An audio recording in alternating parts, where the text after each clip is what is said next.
Shalom, soyez tous salués dans le puissant nom de notre Seigneur Jésus. Comme je le dis toujours, c'est le nom qui a été donné au-dessus de tout nom. Et ce n'est qu'à ce nom qu'on peut être sauvé. C'est le seul nom de Dieu révélé dans la Torah et l'Évangile. C'est le seul nom de Dieu connu des hommes. Les autres appellent leur Dieu Dieu. Allah signifie Dieu. Dieu signifie Dieu, sujet d'adoration. Ce n'est pas le nom de la divinité. Alors, comment pouvez-vous adorer un Dieu dont vous ne connaissez même pas le nom? Vous ne connaissez pas comment il s'appelle. Mais vous adorez un Dieu qui s'appelle Dieu. Un Dieu qui s'appelle sujet d'adoration. C'est une parenthèse.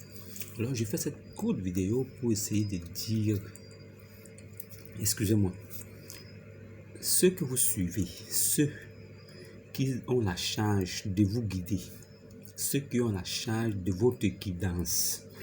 Je m'adresse aux musulmans.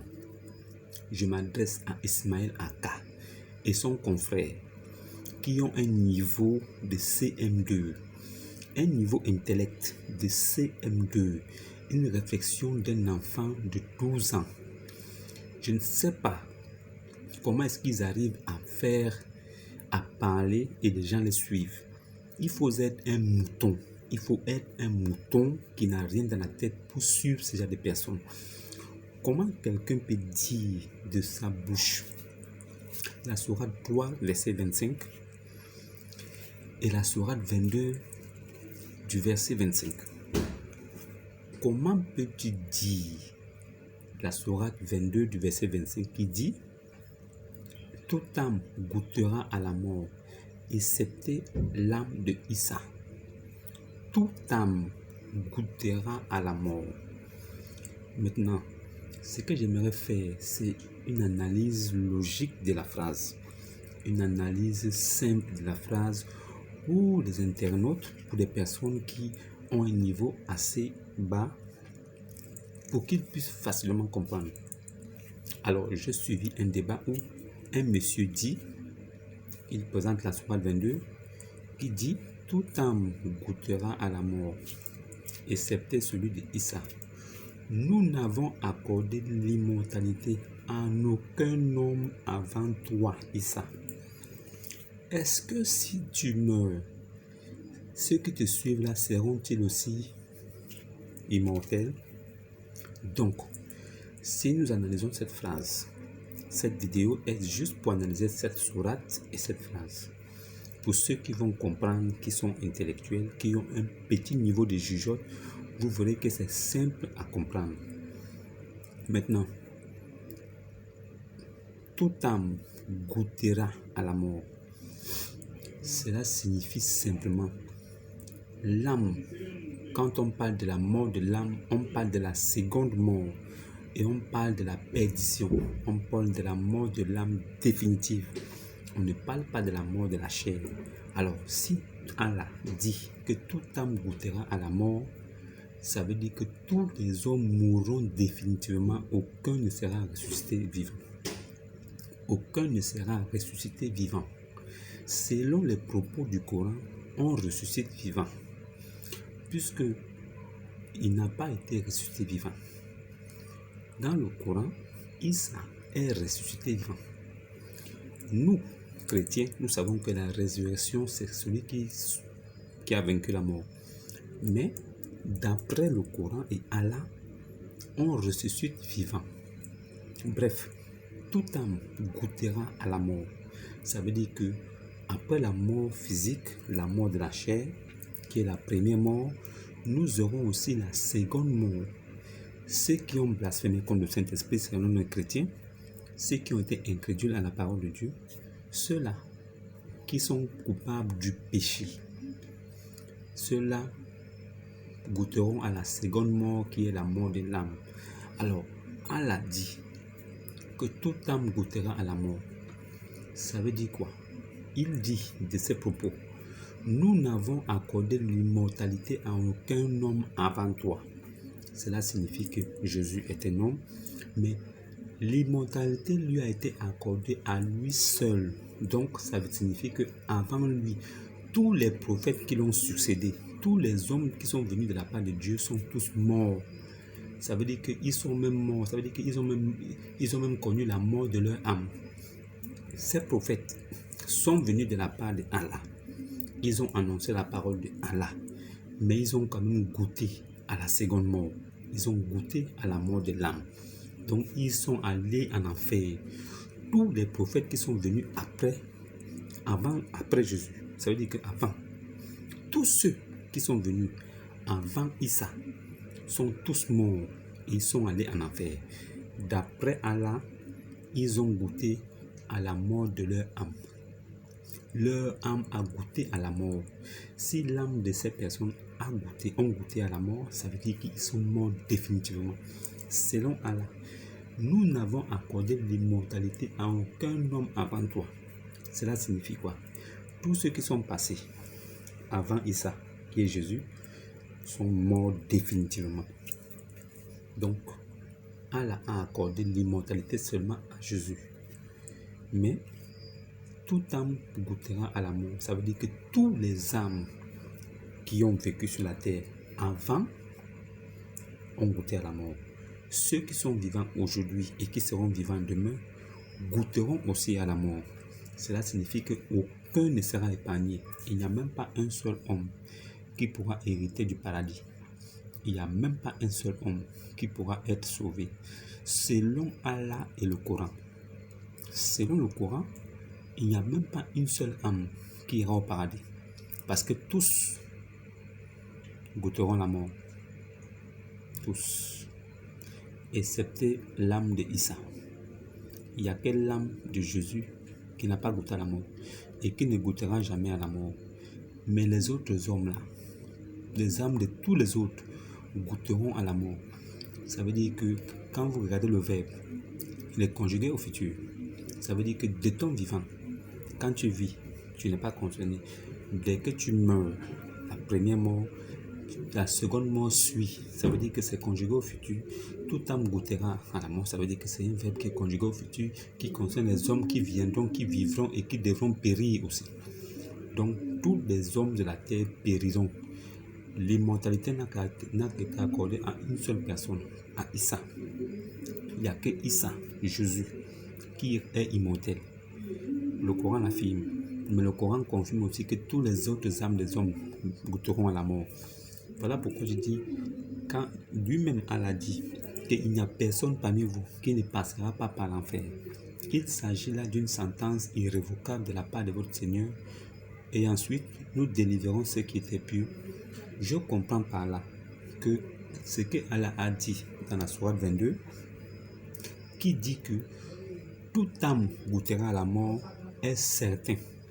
Allah a dit à tous les musulmans qu'ils iront en enfer. Parce que ces deux versets se rejoignent. Toute âme goûtera à la mort, excepté celui de Issa. Et il n'y a personne parmi vous qui ne passera pas par l'enfer. Les deux versets signifient la même chose. Donc, nous n'avons accordé l'immortalité avant toi, à aucun autre homme avant toi. Ça veut dire que tous ceux qui sont venus avant Jésus sont morts définitivement. Même les prophètes là, morts. Ceux qui vont venir après aussi, mourront aussi. Parce que là, il s'agit de la mort de l'âme. C'est la mort définitive. C'est la perdition. Alors, un tel livre, comment moi, un homme qui croit en Dieu, si je suis musulman, et comme ils disent que ces mots-là sont adressés à moi, parce que le Coran concerne ceux qui sont musulmans. Si tu es musulman, le Coran te concerne.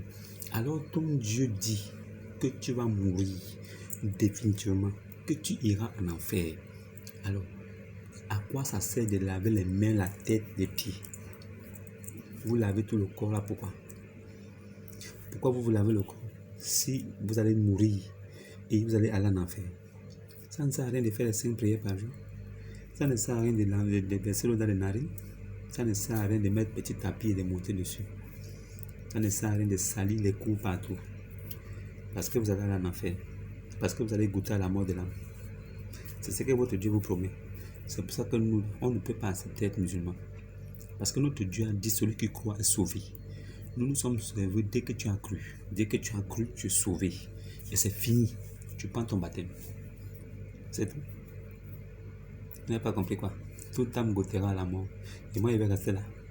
C'est-à-dire que je vais mourir pour la première fois. mon âme, mon corps va mourir encore. L'immortalité a été seulement accordée à Issa. Mais moi, je préfère suivre ça. C'est-à-dire que même si je suis musulman, je suis ça. Puisque l'immortalité a été accordée, non. Moi, je le suis. Je sais que si je suis Issa, j'aurai aussi l'immortalité avec lui. Parce que le même Coran dit que dans Muslim 155, que c'est lui, Issa, fils de Mariam, qui reviendra pour juger les morts et les vivants. Je le suis. Et c'est le même Allah qui dit encore que au jour dernier, il placera tous ceux qui ont suivi Issa au-dessus de ceux qui ont mécru. Je préfère suivre Issa. Donc, étant chrétien, je suis Jésus. Étant musulman, je suis Issa. C'est la même personne. Les promesses qui sont en Issa là, dans le Coran, c'est les mêmes promesses qui sont en Jésus dans la Bible. Je préfère suivre Jésus. C'est-à-dire que même si je suis musulman, je suis Jésus. Ce que Jésus a dit là, c'est ce que je vais faire. Je ne vais pas me tuer à faire 5 prières, à regarder un côté, à faire au monde de zakat, salade, matin, barak. On vous dit que c'est la mort du corps là. Le corps là ne peut pas hériter le paradis. On vous dit le corps là, la chair, ne peut pas hériter le paradis. On vous dit ça. Pourquoi je vais laver ça 5 fois par jour? Je vais laver les pieds, la main, verser la narine. Pour faire quoi? Pour faire quoi? Qui vous a dit que le corps là qu'on a là, qui vous a dit que ça va hériter le paradis? Qui vous a dit ça? Qui a dit ça? Lisez bien votre Coran et soyez attentifs aux mots. Si on vous dit que toute âme goûtera à la mort, ça veut dire que c'est la mort définitive. C'est ce que ça signifie. Et l'immortalité n'a pas été accordée à Jésus. Avant lui, là, à personne d'autre. Ça veut dire que tous les prophètes sont morts, même Moïse. Il n'y a même pas un qui est vivant. Tous les prophètes sont en enfer. C'est ce que ça signifie. Nous n'avons accordé l'immortalité à aucun homme avant toi. Ça veut dire que ceux qui sont venus avec lui, qui l'ont précédé là, qui sont venus avant lui là, sont tous morts, ils sont en enfer. C'est ce que ça signifie. Le français est assez simple. Je ne sais pas pourquoi compliqué. Et j'entends Ismaël Akka qui essaie d'expliquer aux gens. Il dit que non, nous allons mettre fin à ta vie terrestre et t'élever au ciel. Mettre fin à ta vie terrestre, ça signifie quoi? J'entends l'illettré là, cet analphabète qui dit que mettre fin à ta vie terrestre ne veut pas dire que tu te tues. Ça ne veut pas dire que non, c'est ta mort physique. Tu meurs, mais pas physiquement. Donc, la vie terrestre là, pour être dans la vie terrestre, il faut être en état physique. Si on met fin à ta vie terrestre, ça veut dire qu'on te tue. Ça veut dire que ton corps doit mourir. C'est ça qu'on appelle mettre fin à ta vie terrestre. Si on met fin à ta vie terrestre, ça veut dire que tu meurs. Ce corps de chair là meurt. C'est ton âme et ton esprit maintenant qui doit être élevé au ciel. Dans le Coran, Issa a été élevé au ciel. Pas avec la chair. C'est son esprit qui est élevé au ciel. Parce que lui-même, Issa, il est esprit. Vu qu'il est l'esprit de Allah, il est l'esprit de Dieu. Il est le Saint-Esprit. Donc, c'est l'esprit qui monte. La chair reste. Dans la norme, non? Mais Dieu, dans notre livre des chrétiens, nous, dans la Bible, il a pris son même corps là. Il est monté avec. Voilà. Lui, il est monté avec son corps. Parce qu'il est Dieu Tout-Puissant. Par contre, dans le Coran, on a élevé Issa au ciel. Personne ne connaît comment. Avec le corps ou sans le corps. Mais ce que nous savons, c'est que Issa a reçu l'immortalité. Aucun autre homme avant lui n'a reçu ça. Donc on considère que toutes les personnes qui sont venues avant lui sont mortes définitivement.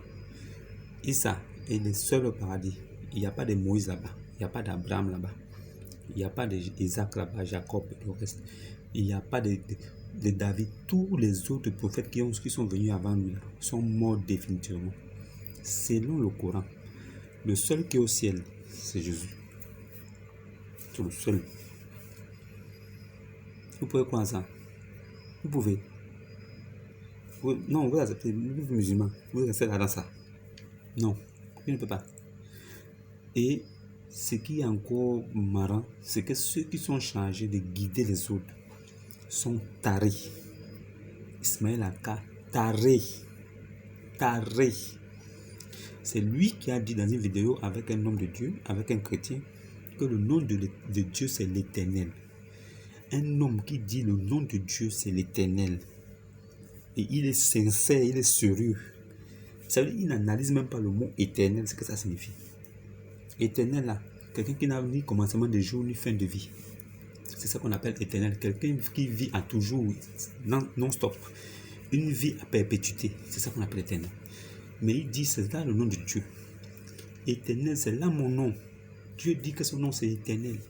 Et il est agité. Il dit, il est un connaisseur de la Bible. Quelqu'un comme ça.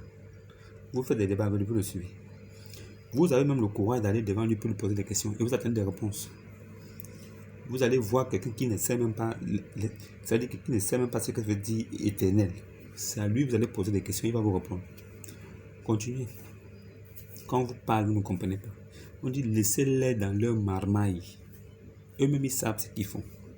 Ne vous mêlez plus dans ça. Ils auront toujours des explications erronées de la vérité. Parce qu'ils vont tourner ça à leur avantage. Leur Dieu leur permet de faire ça. Allah permet aux musulmans d'utiliser ce qu'on appelle la taqiya. La taqiya, ça veut dire que de mentir s'il le faut pour pouvoir corrompre, mentir, tromper les gens pour que les gens viennent à l'islam. Donc, si un Dieu accepte le mensonge, il accepte qu'on ment pour que les gens viennent chez lui. Lui-même d'abord perd du mensonge. Il demande à Marie de manger. Après, il dit, quand tu finis de manger, là, quand tu sors là, il faut dire aux gens que non, tu es en train de faire un jeûne pour moi. Un menteur, ça veut dire un Dieu qui ment. Vous allez le suivre. Moi, je ne le suis pas. Je refuse. Et je vais enlever tous mes frères qui sont dans l'islam. Ils vont sortir. Ils vont sortir de là. C'est moi qui vous dis la vérité. Parce que je ne peux pas accepter qu'un Dieu ait l'attribut de l'orgueilleux et le repentant. Je ne peux pas. Un Dieu orgueilleux, repentant, je ne peux pas. Je ne peux pas. Je ne peux pas. La demeure des orgueilleux, c'est l'enfer. Lui, maintenant, il est l'orgueilleux. Donc, ça veut dire que lui, il réside où? Quelle est sa résidence? C'est pas l'enfer. Restez là-bas. Moi, jamais. Je vais appeler mes frères. On va sortir de là. Voilà. Je tenais à faire cette précision pour que vous compreniez. Il y a des gens qui vous troublent parce qu'ils ont lu quelques petits versets. Et le but n'est pas de dire la vérité, mais c'est de convaincre à tout prix pour que les gens restent avec eux. Leur but est de convaincre à tout prix pour que les gens restent là-bas. Sinon, ce n'est pas une religion de paix. Et la religion n'est même pas de Dieu. Il n'y a pas la paix là-bas. On force les gens au mariage. On prend les filles de 6 ans, 10 ans. On les donne de force aux vieillards. Ce n'est pas la paix qui est là-bas. Ce n'est pas le bonheur. Comment vous pouvez prendre une petite fille de 6 ans, de 8 ans, vous donner un papa, un grand-père, il couche avec elle. Et vous dites que c'est la paix qui est là-bas. Nous, on va suivre ça. Pourquoi? Pourquoi? Parlez-nous de la vie de votre prophète. Racontez-nous comment il a vécu, comment il est né, comment il a vécu, ce qu'il a fait, comment il est mort, les enseignements qu'il a laissés. Nous, on va vous suivre. Si nous, on voit qu'il est le modèle parfait, selon ce qui est le bon sens, c'est-à-dire que le modèle parfait selon le bon sens, nous, on va vous suivre. Vous n'aurez même plus besoin de devenir évangéliste, parce que vous avez laissé l'islam pour devenir des évangélistes. Vous êtes devenus des évangélistes, vous annoncez la bonne nouvelle, comme Jésus avait dit. Il n'y a pas de souci. Mais parlez-nous de la vie de modèle que vous nous présentez là. Celui qui a présenté le Coran là, son nom c'est qui? Muhammad. Qu'est-ce qu'il a fait? Il est né comment? Il a vécu comment? Il est mort comment? Qu'est-ce qu'il a laissé comme enseignement? C'est ce que nous on veut écouter pour devenir musulmans. Si vous ne nous présentez pas ça, on ne rentre pas là-bas. Donc j'attends les enseignements de Muhammad pour que je devienne musulman. C'est ce que j'attends. Si vous m'apportez ça, je pense que je peux devenir musulman. Là, si là-bas aussi de la grâce. Mais je vous réserve une surprise. Vous serez très surpris de savoir que même ce monsieur-là, que vous dites que c'est le prophète de tous les temps là, lui-même il croyait en Jésus et il savait que ce n'est pas Jésus qui pouvait être sauvé. C'est ce que je vous dis. C'est la seule chose que je peux vous dire. Shalom et à demain.